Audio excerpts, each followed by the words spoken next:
Behind me is Mercedes' first all-electric car, the Mercedes EQC. If you've been watching my channel for a while, you know that I like electric cars, and we've had a chance to see this car a few times over the last year, but this is the first time I've really had the chance to drive it, to explore it, to learn what it's like on the roads, to drive it in the mountains, in the city. I want to share with you my 5 favorite unique features about this Mercedes EQC. The number 1 item on my list has to start with the inside of the vehicle. I've been in quite a few electric cars over the last couple of years, and I've not seen a car that is more luxurious on the interior than the EQC. They have custom stitching all along the inside. There's a nice mix between white and black leather. In our Tesla, the whole thing is white in one car, the whole thing is black in another. Sometimes white doesn't do so well with kids and with blue jeans and different things. It's difficult to really tell you on camera how comfortable it actually feels inside of this car. You can tell that the leather is higher quality, that the foam that they use inside is really comfortable.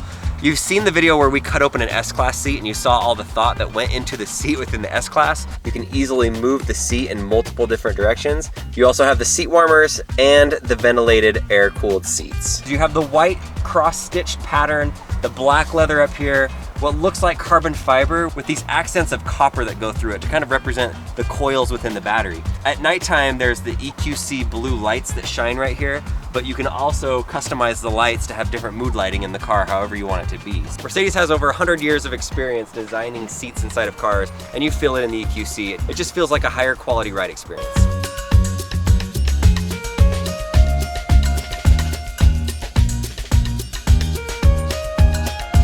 The second thing that I really like about this car has a little bit to do with the Tesla Model 3 and the Model Y and the potential refresh on the S and the X. If you've seen the way the Model 3 screen works, is that you have a giant screen that's right here in this area, and that's really all that you have. And it's a really strange thing because you don't have any heads-up display right here to be able to see how fast you're going. I'm not saying that the Mercedes screen that goes across is better. What I am saying is that Mercedes did something inside of the EQC that I think that could be a very simple thing for even Tesla to fix. It's a heads-up display that projects onto the windshield. You can see the kilometers per hour, the direction that you're facing, and a few other items that are just on the screen. The way that it works is up here on the dashboard, you have this box. And in this box is a mirror, and down inside is all of the display information. It projects onto the mirror and then up onto the windshield.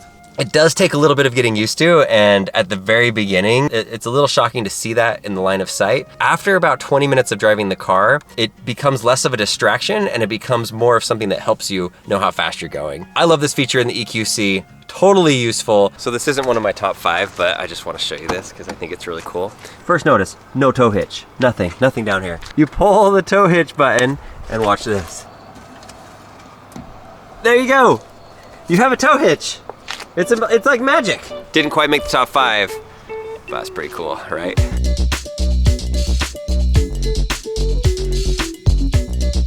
Third thing that I really like about the Mercedes EQC is the recuperation mode, or regenerative braking type mode. In some electric cars, they only have 2 options, which is no regeneration. So basically when you let off the pedal, it just cruises. It's actually using the motor to brake, and it's pushing energy to the batteries and recharging the batteries in a way, giving you a little bit extra range so you can drive a few more miles. This has 5 modes of regenerative braking, but they call it recuperation. If I let off the pedal, the car just cruises and it's just coasting like you're in neutral. If you put it on maximum mode, the car's stopping.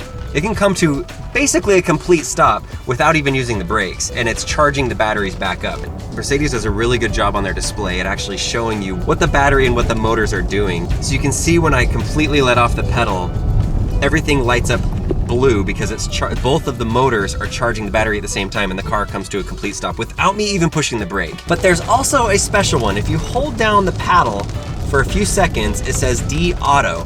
And the cool thing about this one is it's using the topography maps and the GPS, and also how much battery you have in your car right now. It'll change the recuperation levels based off of the needs of the car and the places that you're driving. If you're going down a really steep hill, it uses the camera and sees cars in front of you, it will kick in the higher mode of recuperation and slow you down as you're going down the hill without you having to use the brake. So really clever system, and this is something that I didn't know that I was missing in my life until I drove the Mercedes-Benz. I need more recuperation in my life.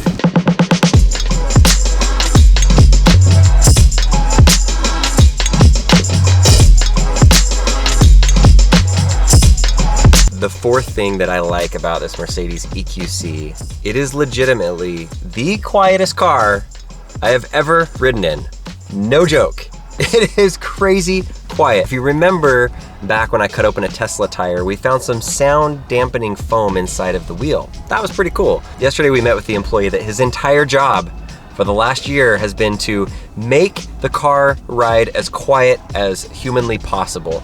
He decreased the decibels by 9 decibels from where he started. They took the motor and they put custom fitted foam all around it before they put the plastic cover over the motor. The motor is obviously attached to the car, but they detached it from the frame in 2 different places. So they have little connectors so that the vibrations and the noise from the motor hopefully would not transfer over to the car so that you would hear it and feel it. They have giant thick foam squares that are all within the car between the inner systems and the outer frame of the car, especially around the wheel wells. It's really, really quiet, and so it's kind of a strange thing when you're driving in the car. I really like the attention to detail that Mercedes did to take additional steps to make sure that this car is as soundproof as possible so that you don't hear little squeaks and noises. So that's my number 4. This car is crazy quiet and peaceful to ride in.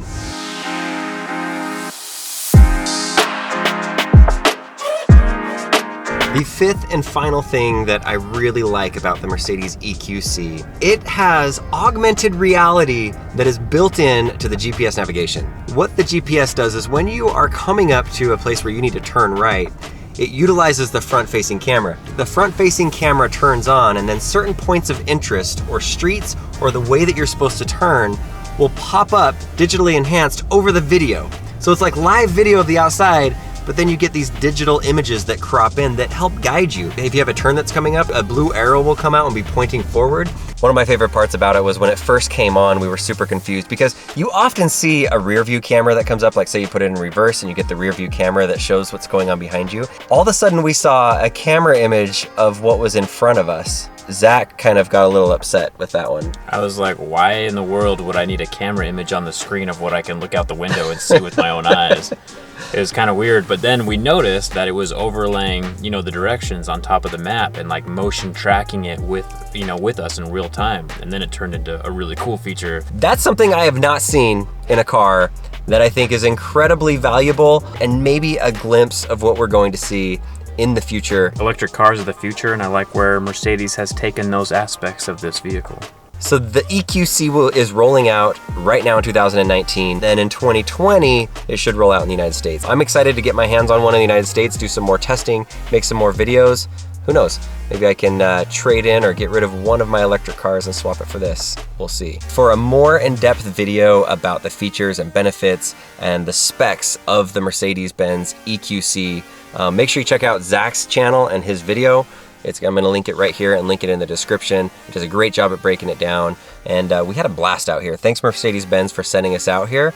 And I'm excited to go see the family, but I'm a little sad to leave Norway. This has been a nice trip. All right, see you guys later.